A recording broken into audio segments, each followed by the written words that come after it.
ನಮಸ್ಕಾರ ವೀಕ್ಷಕರೇ, ಕಲಾ ಟಿವಿ ಕನ್ನಡ ಚಾನಲ್ಗೆ ಸ್ವಾಗತ. ಫ್ರೆಂಡ್ಸ್, ಇವತ್ತಿನ ವಿಡಿಯೋದಲ್ಲಿ ಪೂರಿ ಮಾಡ್ತಾಯಿದ್ದೀನಿ. ಅದರ ಜೊತೆಗೆ ಇದ್ಕಿದ ಬೇಳೆ ಸಾಂಬಾರು ಮಾಡ್ತಾಯಿದ್ದೀನಿ. ತುಂಬ ಟೇಸ್ಟಿಯಾಗಿರುತ್ತೆ. ಇದ್ಕಿದ ಬೇಳೆ ಸಾಂಬಾರು ಮತ್ತು ಪೂರಿಯ ಕಾಂಬಿನೇಷನ್ ಅಂತೂ ತುಂಬಾ ಚೆನ್ನಾಗಿರುತ್ತೆ. ಮದುವೆ ಮನೆಗಳಿಗೆಲ್ಲ ನಾವು ಹೋದಾಗ ಪೂರಿ ಮತ್ತು ಇದ್ಕಿದ ಬೇಳೆ ಸಾಂಬಾರು ಮಾಡಿರ್ತಾರೆ.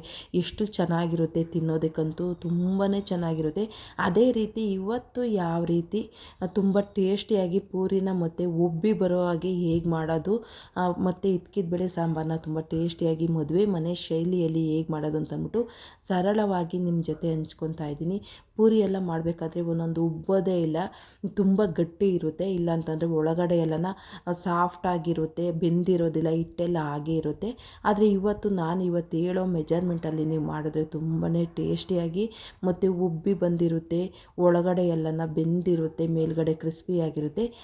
ಹಾಗೆ ಯಾವ ರೀತಿ ಮಾಡೋದು ಅಂತಂದ್ಬಿಟ್ಟು ನಾನು ಇವತ್ತು ಈ ವಿಡಿಯೋದಲ್ಲಿ ನಿಮ್ಮ ಜೊತೆ ತುಂಬ ಸಿಂಪಲ್ಲಾಗಿ ಈ ವಿಡಿಯೋದಲ್ಲಿ ಹಂಚ್ಕೊತಾ ಇದ್ದೀನಿ. ಹಾಗಾದರೆ ತಡ ಯಾಕೆ ಮಾಡೋದು, ಬನ್ನಿ ನೋಡ್ಕೊಂಬರೋಣ. ನಾನು ಮೊದಲು ಪೂರಿ ಮಾಡಿ ತೋರಿಸ್ತಾ ಇದ್ದೀನಿ. ಪೂರಿ ಮಾಡೋದಕ್ಕೆ ಒಂದು 200 ಗ್ರಾಮ್ ಚಿರೋಟಿ ರವೆ ತೊಗೊಂಡಿದ್ದೀನಿ. ಹಾಗೆ 1 kg ಗೋಧಿ ಹಿಟ್ಟನ್ನು ತೊಗೊಂಡಿದ್ದೀನಿ.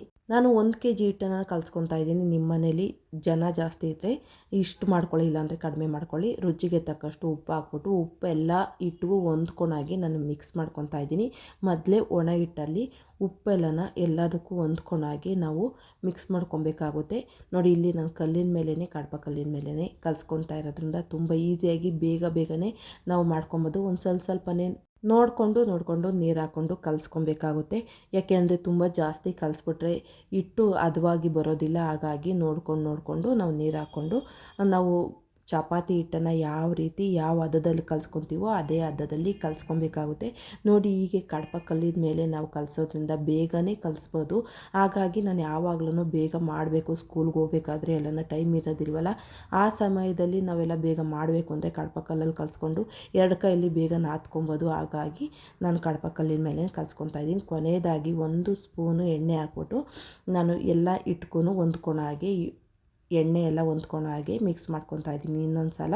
ಈಗ ಹಿಟ್ಟು ಕಲಿಸ್ಕೊಂಡಿದ್ದಾಯಿತು. ಒಂದು 10 ರಿಂದ 15 ನಿಮಿಷ ಹಿಟ್ಟನ್ನು ನೆನೆಯೋದಕ್ಕೆ ಬಿಡಬೇಕಾಗುತ್ತೆ. ಆಗ ಚಿರೋಟಿ ರವೆ ಎಲ್ಲ ಚೆನ್ನಾಗಿ ನೆನ್ಕೊಳ್ಳುತ್ತೆ. ನೋಡಿ ಫ್ರೆಂಡ್ಸ್, ಈಗ ಒಂದು ಸ್ವಲ್ಪ ಸಾಫ್ಟೂ ಸಹ ಆಗಿರುತ್ತೆ ಚೆನ್ನಾಗಿ ನೆಂದಿರೋದ್ರಿಂದ. ಒಂದು ನಿಂಬೆಹಣ್ಣಿನ ಗಾತ್ರದ ಹಿಟ್ಟನ್ನು ತೊಗೊಬೇಕಾಗುತ್ತೆ. ನೋಡಿ, ಹೀಗೆ ನಾನು ಪೂರಿ ಮಾಡ್ತಾರಲ್ಲ ಅದನ್ನು ತೊಗೊಂಡಿದ್ದೀನಿ. ಇದು ಏನಂತಾರೋ ಗೊತ್ತಿಲ್ಲ ನಿಜವಾಗ್ಲೂ. ನಾವು ಎಲ್ಲ ಹಪ್ಪಳ ಒತ್ತೋದು ಅಂತ ಅಂತೀವಿ. ಪೂರಿನ ನೀಟಾಗಿ ಮತ್ತು ಸಮಾನವಾಗಿ ಒಂದೇ ಆಕಾರದಲ್ಲಿ ಒತ್ಬೋದು. ಹಾಗಾಗಿ ನಾನು ಇದನ್ನು ತೊಗೊಂಡಿದ್ದೀನಿ.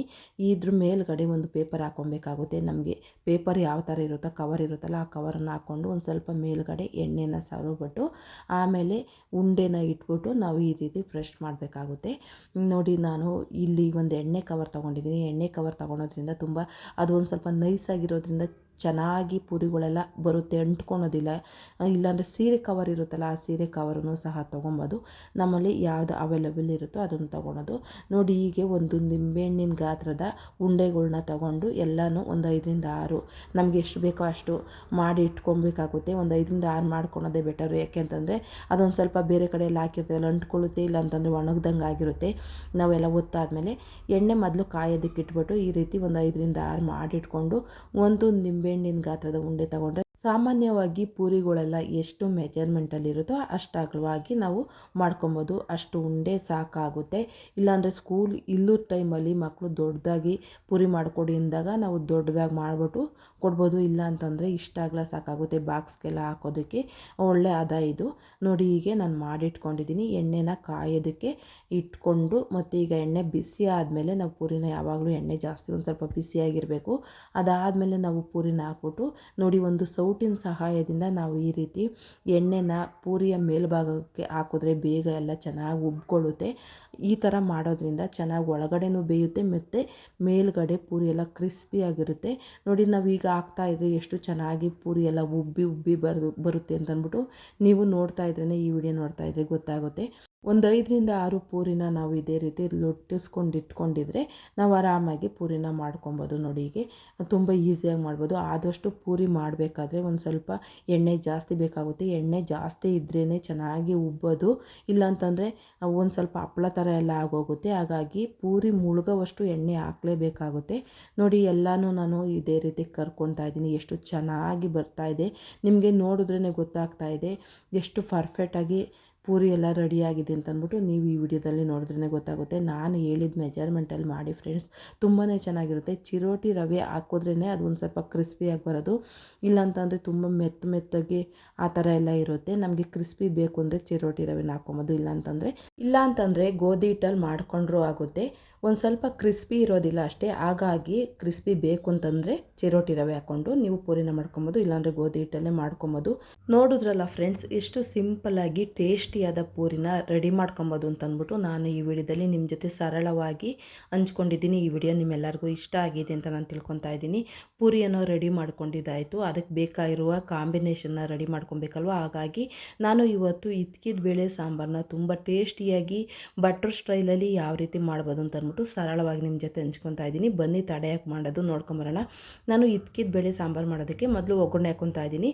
ಆದಷ್ಟು ನಾವು ತಳ ದಪ್ಪ ಇರೋ ಪಾತ್ರೆ ತೊಗೊಂಡ್ರೆ ತುಂಬಾ ಬೆಟರು. ಯಾಕೆಂದರೆ ನಾವು ಇದ್ಕಿದ ಬೇಳೆ ಸಾಂಬಾರನ್ನ ಜಾಸ್ತಿ ಒಗ್ಗರಣೆನೇ ಬೇಯಿಸೋದ್ರಿಂದ ಸೀದೋಗೋ ಚಾನ್ಸು ಜಾಸ್ತಿ ಇರುತ್ತೆ. ಹಾಗಾಗಿ ತಳ ದಪ್ಪ ಇರೋ ಪಾತ್ರೆ ತೊಗೊಳೋದು ಬೆಟರು. ನಾನು ಕುಕ್ಕರ್ ತೊಗೊಂಡಿದ್ದೀನಿ. ಕುಕ್ಕರ್ಗೆ ಎಣ್ಣೆ ಹಾಕ್ಕೊಂಡಿದ್ದೀನಿ, ಒಂದು 4 ಟೇಬಲ್ ಸ್ಪೂನು ಎಣ್ಣೆ ಹಾಕ್ಕೊಂಡಿದ್ದೀನಿ. ಸಾಸಿವೆನ ಹಾಕ್ಕೊಂಡಾದ್ಮೇಲೆ ಸಣ್ಣ ಈರುಳ್ಳಿನ ಸೇರಿಸ್ಕೊತಾ ಇದ್ದೀನಿ. ನೋಡಿ ಈ ರೀತಿ ಸಣ್ಣ ಈರುಳ್ಳಿ ಹಾಕ್ಕೊಳೋದ್ರಿಂದ ತುಂಬಾ ಟೇಸ್ಟಿಯಾಗಿರುತ್ತೆ. ಕರಿಬೇವು ಸೊಪ್ಪನ್ನ ಹಾಕ್ಕೊಂಡಿದ್ದೀನಿ ಫ್ರೆಂಡ್ಸ್. ಸಣ್ಣ ಈರುಳ್ಳಿ ಸಿಗಲಿಲ್ಲ ಅಂತಂದರೆ ದೊಡ್ಡ ಈರುಳ್ಳಿ ನಾವು ಡೈಲಿ ಯೂಸ್ ಮಾಡ್ತೀವಲ್ಲ ಅದನ್ನು ಹಾಕ್ಕೊಂಡ್ರು ನಡೆಯುತ್ತೆ. ಒಂದು 2 ಗೆಡ್ಡೆ ದೊಡ್ಡ ಈರುಳ್ಳಿನ ಕಟ್ ಮಾಡಿಬಿಟ್ಟು ನಾನು ಸೇರಿಸ್ಕೊತಾ ಇದ್ದೀನಿ. ಈಗ ನೋಡಿ ಫ್ರೆಂಡ್ಸ್, ನಾನು 1/4 kg ಈರುಳ್ಳಿನ ಒಗ್ಗರಣೆಗೆ ಸೇರಿಸ್ಕೊತಾ ಇದ್ದೀನಿ. ಯಾಕೆಂತಂದರೆ ಇಷ್ಟು ಈರುಳ್ಳಿ ಬೇಕಂತ ಅಂದ್ಕೊಬೋದು ನೀವು. ನಾನು 1.5 kg ಇದ್ಕಿದ ಬೇಳೆನ ತೊಗೊಂಡಿರೋದ್ರಿಂದ ಇಷ್ಟು ಬೇಕಾಗುತ್ತೆ. ಈಗ ಒಂದು ಟೊಮೊಟೊನ ನಾನು ಸಣ್ಣದಾಗಿ ಕಟ್ ಮಾಡಿಬಿಟ್ಟು ಸೇರಿಸ್ಕೊತಾ ಇದ್ದೀನಿ. ಇಷ್ಟು ಒಗ್ಗರಣೆ ಯಾಕೆ ಹಾಕ್ಕೊತಾ ಇದ್ದೀನಿ ಅಂತಂದರೆ, ಇದೇ ಒಗ್ಗರಣೆನ ತೆಗೆದುಬಿಟ್ಟು ಒಂದು ಸ್ವಲ್ಪ ರುಬ್ಬೋದಕ್ಕೆ ಹಾಕಿದ್ರೆ ತುಂಬಾ ಟೇಸ್ಟಿಯಾಗಿರುತ್ತೆ ಸಾಂಬಾರು. ಅದಕ್ಕೋಸ್ಕರ ನಾನು ಒಂದು ಸ್ವಲ್ಪ ಜಾಸ್ತಿ ಈಗಲೇ ಒಗ್ಗರಣೆನ ಹಾಕ್ಕೊತಾ ಇದ್ದೀನಿ. ಒಂದೇ ಸಲ ಒಗ್ಗರಣೆ ಹಾಕ್ಕೊಂಡ್ರೆ ಟೈಮು ಉಳಿಯುತ್ತೆ ಮತ್ತು ನಮಗೆ ಬೇಗ ಕೆಲಸನೂ ಆಗುತ್ತಲ್ವ. ಹಾಗಾಗಿ ಒಂದು ಸ್ವಲ್ಪ ಬ್ಯಾಡಗೆ ಮೆಣಸಿನ್ಕಾಯಿನ ಒಗ್ಗರಣೆಗೆ ಸೇರಿಸ್ಕೊತಾ ಇದ್ದೀನಿ. ನೋಡಿ ಫ್ರೆಂಡ್ಸ್, ಈಗ ಎಲ್ಲ ಬೆಂದಿದೆ, ಒಂದು ಅರ್ಧ ಬೆಂದಿದೆ ಒಗ್ಗರಣೆ ಎಲ್ಲನ. ಇಷ್ಟು ಬೆಂದರೆ ಸಾಕಾಗುತ್ತೆ. ಈಗ ನಾನು ಎತ್ತಿಟ್ಕೊತಾ ಇದ್ದೀನಿ, ರುಬ್ಬೋದಕ್ಕೆ ಎಷ್ಟು ಬೇಕೋ ಅಷ್ಟು ಎತ್ತಿಟ್ಕೊತಾ ಇದ್ದೀನಿ. ನೋಡಿ ನಾನು 1.5 kg ಬೇಳೆನ ಚೆನ್ನಾಗಿ ನೀರಲ್ಲಿ ತೊಳೆದುಬಿಟ್ಟು ಬಿಸಿ ನೀರಲ್ಲಿ ಒಂದು 2 ನಿಮಿಷ ನಾವು ನೆನೆಯೋದಕ್ಕೆ ಬಿಡಬೇಕಾಗುತ್ತೆ. ಯಾಕೆಂದರೆ ಅದರ ಹಸಿ ವಾಸನೆ ಏನಾದರೂ ಇದ್ದರೆ ಅದರ ವಾಸನೆ ಎಲ್ಲ ಇರುತ್ತೆ. ಒಂದು 2 ದಿವಸ 3 ದಿವಸ ಇದ್ಕಿದ್ದೇನೋ ಇದ್ದರೆ ವಾಸನೆ ಇರುತ್ತೆ. ಆ ವಾಸನೆ ಎಲ್ಲ ಹೋಗಬೇಕು ಅಂತಂದರೆ ನಾವು ಆದಷ್ಟು ಬಿಸಿ ನೀರಲ್ಲಿ ಒಂದು 2 ನಿಮಿಷ ನೆನೆಸ್ಕೊಬೇಕಾಗುತ್ತೆ. ಒಂದು 2 ನಿಮಿಷ ಬಿಸಿನೀರಲ್ಲಿ ಚೆನ್ನಾಗಿ ಕಾಳನ್ನೆಲ್ಲ ತೊಳೆದಾದ್ಮೇಲೆ, ಬೇಳೆಯನ್ನು ತೊಳೆದಾದ್ಮೇಲೆ ನಾವು ಒಗ್ಗರಣೆಗೆ ಹಾಕ್ಕೊಂಡು ಒಂದು 10 ನಿಮಿಷಗಳ ಕಾಲ ನಾವು ಬೇಯಿಸ್ಕೊಬೇಕಾಗುತ್ತೆ. ಆದಷ್ಟು ನಾವು ಈ ಒಗ್ಗರಣೆಯಲ್ಲೇ ಬೇಯಿಸ್ಕೊಂಡ್ರೆ ತುಂಬಾ ಟೇಸ್ಟಿಯಾಗಿರುತ್ತೆ ಫ್ರೆಂಡ್ಸ್. ಒಂದು 10 ನಿಮಿಷ ಬೇಯ್ತಾ ಇರಲಿ, ಅಷ್ಟರೊಳಗಡೆ ನಾವು ಮಸಾಲೆಗೆ ರೆಡಿ ಮಾಡ್ಕೊಳ್ಳೋಣ. ಮಸಾಲೆಗೆ ನೋಡಿ ಈ ಥರ ನಾನು ಕಾಳುಗಳನ್ನ ತೊಗೊಂಡಿದ್ದೀನಿ. ಏಕೆಂದರೆ ನಾನು ಧನಿಯಾ ಪುಡಿ ಹುರಿತಾ ಇದ್ದೆ, ಹಾಗಾಗಿ ಅದನ್ನೇ ಎಲ್ಲ ಹುರಿದಿರೋದನ್ನೇ ಒಂದು ಸ್ವಲ್ಪ ಹಾಕ್ಕೊತಾ ಇದ್ದೀನಿ. ನೋಡಿ ಧನಿಯಾ, ಕಡಲೆಕಾಳು, ತೊಗರಿಬೇಳೆ, ಜೀರಿಗೆ, ಮೆಣಸು ಮತ್ತು ಸಾಸಿವೆ, ಮೆಂತ್ಯ, ಅರಿಶಿಣ, ಒಂದು ಸ್ವಲ್ಪ ಚಕ್ಕೆನೂ ಸಹ ತೊಗೊಂಡಿದ್ದೀನಿ. ಹಾಗೆ ಅಕ್ಕಿ, ಹೆಸರು ಕಾಳು, ಉದ್ದಿನಬೇಳೆ ಇದನ್ನೆಲ್ಲನ ನಾನು ಹುರಿದಿಟ್ಕೊಂಡಿದ್ದೆ ಧನಿಯಾ ಪುಡಿ ಮಾಡೋದಕ್ಕೋಸ್ಕರ. ಅದನ್ನೇ ಹಾಕ್ಬಿಟ್ಟು ನಾನು ಮಿಕ್ಸಿಲಿ ಅದನ್ನೇ ಪೌಡ್ರ್ ಮಾಡಿಬಿಟ್ಟು ಮಾಡಿದೆ. ತುಂಬಾ ಚೆನ್ನಾಗಿತ್ತು. ಈಗ ನಾನು ಮುಂದಿನ ವಿಡಿಯೋದಲ್ಲಿ ಧನಿಯಾ ಪುಡಿ ರೆಸಿಪಿನ ನಾನು ಅಪ್ಲೋಡ್ ಮಾಡ್ತೀನಿ. ನೋಡಿ ಈಗೆಲ್ಲನ ಒಗ್ಗರಣೆಲಿ ಒಂದು 10 ನಿಮಿಷ ಚೆನ್ನಾಗಿ ಬೇಯಿಸ್ಕೊಂಡಿದ್ದಾಗಿದೆ ಕಾಳನ್ನೆಲ್ಲನ. ಈಗ ನೋಡಿ, ಈಗ ಧನಿಯಾ ಪುಡಿಗೆ ಮಾಡಿಟ್ಕೊಂಡಿರೋ ಹುರಿದಿರೋಂಥ ಇದು ಎಲ್ಲನ ಮಿಕ್ಸಿಗೆ ಹಾಕ್ಕೊತಾ ಇದ್ದೀನಿ. ನೋಡಿ ಕರಿಬೇವಿನ ಸೊಪ್ಪು ಸಹ ಎಲ್ಲ ಹುರಿದಿಟ್ಕೊಂಡಿದ್ದೆ, ಅದನ್ನು ಈಗ ಮಿಕ್ಸಿಗೆ ಹಾಕ್ಕೊಂಡು ಪೌಡ್ರ್ ಮಾಡ್ಕೊತಾ ಇದ್ದೀನಿ. ಒಂದು 5ರಿಂದ 6 ಟೇಬಲ್ ಸ್ಪೂನು ಪುಡಿ ಆಯಿತು. ಇಷ್ಟು ಬೇಕಾಗುತ್ತೆ, ಯಾಕೆಂದರೆ 1.5 kg ನಾನು ಬೇಳೆ ತೊಗೊಂಡಿರೋದ್ರಿಂದ, ಇದ್ಕಿದ ಬೇಳೆ ತೊಗೊಂಡಿರೋದ್ರಿಂದ ಅಷ್ಟು ಬೇಕಾಗುತ್ತೆ. ನೋಡಿ ಪೌಡ್ರ್ ಆಗಿದೆ. ಈಗ ನಾನು ಮಾಡ್ಕೊಂಡಿರೋ ಐಟಮಲ್ಲಿ ಪೌಡ್ರ್ ಮಾಡ್ಕೊಂಡಿದ್ದಾಯಿತು. ಈಗ ಸುಟ್ಟಿರೋ 1 ಗೆಡ್ಡೆ ಈರುಳ್ಳಿ ಮತ್ತು ಒಗ್ಗರಣೆಯಿಂದ ಎತ್ಕೊಂಡಿದ್ವಲ್ಲ ಆ ಒಗ್ಗರಣೆನ ಹಾಕ್ಬಿಟ್ಟು ಮತ್ತು ಒಂದು ಸ್ವಲ್ಪ ಬ್ಯಾಡಗೆ ಮೆಣಸಿನ್ಕಾಯಿ ಕಲರ್ಗೋಸ್ಕರ ಸೇರಿಸ್ಕೊತಾ ಇದ್ದೀನಿ ಫ್ರೆಂಡ್ಸ್. ನಾನಿವತ್ತು ಸಾಂಬಾರು ಯಾವ ರೀತಿ ಮಾಡ್ತಾಯಿದ್ದೀನೋ ಅದೇ ರೀತಿ ನೀವು ಒಂದು ಸಲ ಟ್ರೈ ಮಾಡಿ ನೋಡಿ. ತುಂಬಾ ಚೆನ್ನಾಗಿರುತ್ತೆ ಇದ್ಕಿದ ಬೇಳೆ ಸಾಂಬಾರು. ಈಗಂತೂ ಸೀಸನ್ ಆಗಿರೋದ್ರಿಂದ ಎಲ್ಲ ಕಡೆಯೂ ಹೇರಳವಾಗಿ ಸಿಗ್ತಾಯಿದೆ. ಖಾರಕ್ಕೋಸ್ಕರ ಖಾರದ ಪುಡಿ ಹಾಕ್ಕೊತಾ ಇದ್ದೀನಿ, 1.5 ಟೇಬಲ್ ಸ್ಪೂನ್ ಹಾಕ್ಕೊಂಡಿದ್ದೀನಿ. ಹಾಗೆ ಒಂದು 20 ಗ್ರಾಮು ಗಸಗಸೆ ಹಾಕ್ಕೊತಾ ಇದ್ದೀನಿ. ಯಾವಾಗಲೂ ಇದ್ಕಿದ ಬೇಳೆಗೆ ಗಸಗಸೆ ಹಾಕಿದ್ರೆ ತುಂಬಾ ಟೇಸ್ಟಿಯಾಗಿರುತ್ತೆ. ಈಗ ರುಬ್ಬೋದಕ್ಕೆ ಎಷ್ಟು ನೀರಿನ ಅವಶ್ಯಕತೆ ಇದೆಯೋ ಅಷ್ಟು ನೀರು ಹಾಕ್ಬಿಟ್ಟು ನುಣ್ಣಗೆ ರುಬ್ಕೊಬೇಕು ಫ್ರೆಂಡ್ಸ್. ಎಷ್ಟು ಸಾಧ್ಯವಾಗುತ್ತೋ ಅಷ್ಟು ನೈಸಾಗಿ ನಾವು ಸಾಂಬಾರು ಮಸಾಲಾನ ರೆಡಿ ಮಾಡ್ಕೊಬೇಕಾಗುತ್ತೆ. ನೋಡಿ, ಈಗ ಒಂದು 10 ನಿಮಿಷ ಚೆನ್ನಾಗಿ ನಾನು ಒಗ್ಗರಣೆಯಲ್ಲಿ ಬಾಡಿಸ್ಕೊಂಡಿದ್ದೀನಿ. ಇದ್ಕಿದ ಬೇಳೆನ ಒಂದು ಸ್ವಲ್ಪ ನೀರು ಹಾಕಿದೆ, ಒಂದು 50 ml ನೀರು ಹಾಕ್ಬಿಟ್ಟು ಚೆನ್ನಾಗಿ ಬಾಡಿಸ್ಕೊಬೇಕಾಗುತ್ತೆ.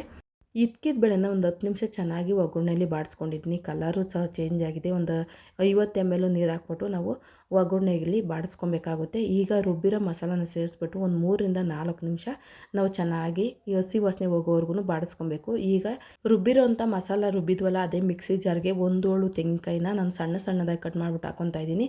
ಹಾಗೆ ಹಸಿ ಈರುಳ್ಳಿನ ಹಾಕ್ಬಿಟ್ಟು ಈಗ ಒಂದು ಸ್ವಲ್ಪ ಮಿಕ್ಸಿ ಜಾರಲ್ಲಿ ತರಿಯಾಗಿ ರುಬ್ಕೊಂಡು, ಆಮೇಲೆ ರುಬ್ಬೋದಕ್ಕೆ ಎಷ್ಟು ನೀರಿನ ಅವಶ್ಯಕತೆ ಇದೆಯೋ ಅಷ್ಟು ನೀರು ಹಾಕ್ಬಿಟ್ಟು ಚೆನ್ನಾಗಿ ಎಷ್ಟು ಸಾಧ್ಯವಾಗುತ್ತೋ ಅಷ್ಟು ನೈಸಾಗಿ ನಾವು ತೆಂಗಿನಕಾಯಿನ ರುಬ್ಕೊಬೇಕಾಗುತ್ತೆ. ನೋಡಿ, ಹಸಿ ವಾಸನೆ ಹೋಗಿದೆ. ಈಗ ನಾವು ಮಸಾಲೆ ಹಾಕಿದ್ವಲ್ಲ, ಅದ್ರ ಮಸಾಲೆ ಹಸಿ ವಾಸನೆ ಹೋಗಾದ್ಮೇಲೆ ನಾವು ತೆಂಗಿನಕಾಯಿನ ರುಬ್ಬಿಟ್ಟು ಸೇರಿಸ್ಕೊಬೇಕಾಗುತ್ತೆ. ನಾವು ಡೈಲಿ ಸಾಂಬಾರು ಮಾಡ್ತೀವಲ್ಲ, ತೆಂಗಿನಕಾಯಿ ತುರಿ ಮತ್ತು ಮಸಾಲನೆಲ್ಲ ಒಂದೇ ಸಲ ಹಾಕ್ಬಿಟ್ಟು ರುಬ್ಬಿರ್ತೀವಿ. ನೋಡಿ, ಈ ಥರನೂ ನೀವು ಒಂದು ಸಲ ಮಾಡಿ ನೋಡಿ, ಎಷ್ಟು ಚೆನ್ನಾಗಿರುತ್ತೆ ಅಂತಂದ್ಬಿಟ್ಟು ನೀವೇ ಮಾಡಿ ನೋಡಿ ತಿಂದಾದ್ಮೇಲೆ ಗೊತ್ತಾಗೋದು ಫ್ರೆಂಡ್ಸ್. ಭಟ್ರು ಎಲ್ಲನ ಇದೇ ರೀತಿ ಮಾಡೋದು. ನಮ್ಮನೆಯಲ್ಲೂ ಭಟ್ರು ಇರೋದ್ರಿಂದ ಅವರು ಯಾವ ರೀತಿ ಮಾಡ್ತಾರೋ ಅದೇ ರೀತಿ ನಾನು ಇವತ್ತು ನಿಮ್ಮ ಜೊತೆ ಹಂಚ್ಕೊಂಡಿದ್ದೀನಿ. ತುಂಬಾ ಟೇಸ್ಟಿಯಾಗಿರುತ್ತೆ. ಮದುವೆ ಮನೆಯಲ್ಲುಗಳಲ್ಲೆಲ್ಲ ಇದೇ ರೀತಿ ಆದಷ್ಟು ನಾವು ಹುರಿದ್ಬಿಟ್ಟು ಪೌಡ್ರ್ ಮಾಡಿಬಿಟ್ಟು ಆವಾಗಲೇ ಇನ್ಸ್ಟೆಂಟಾಗಿ ಪುಡಿನ ಮಾಡೋದ್ರಿಂದ ಅಷ್ಟು ಚೆನ್ನಾಗಿ ಸ್ಮೆಲ್ಲೆಲ್ಲ ತುಂಬಾ ಚೆನ್ನಾಗಿರುತ್ತೆ. ಆ ಧನ್ಯ ಪುಡಿ ಸ್ಮೆಲ್ಲಂತೂ ಸಖತ್ತಾಗಿರುತ್ತೆ. ಹಾಗಾಗಿ ಅಷ್ಟು ರುಚಿಯಾಗಿರೋದು. ನಾವು ವರ್ಷಕ್ಕಾಗೋವಷ್ಟು ಧನ್ಯ ಪುಡಿ ಖಾರ ಪುಡಿ ಎಲ್ಲ ಮಾಡಿ ಇಟ್ಕೊಂಡಿರ್ತೀವಿ. ಅದನ್ನೇ ನಾವು ಸಾಂಬಾರು ಮಾಡೋದ್ರಿಂದ ಅದ್ರ ಸ್ಮೆಲ್ಲೆಲ್ಲ ಹೋಗಿರುತ್ತೆ.